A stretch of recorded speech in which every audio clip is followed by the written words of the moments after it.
చదువుల తల్లి సరస్వతీదేవి ఈ మాఘమాసంలో వచ్చేటువంటి శుద్ధ పంచమి తిథిన జన్మించారు అని మన పురాణాలలో అయితే తెలుపబడిందండి.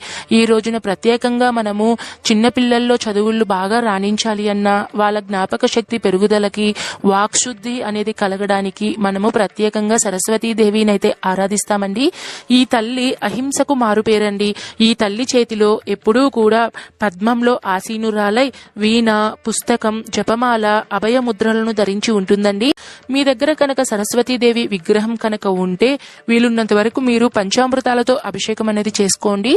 అభిషేకం అంతా అయిన తర్వాత ఆ తల్లికి తెల్లని వస్త్రాలతో మీరు అమ్మవారికి వస్త్ర అలంకరణ అనేది చేసుకోండి.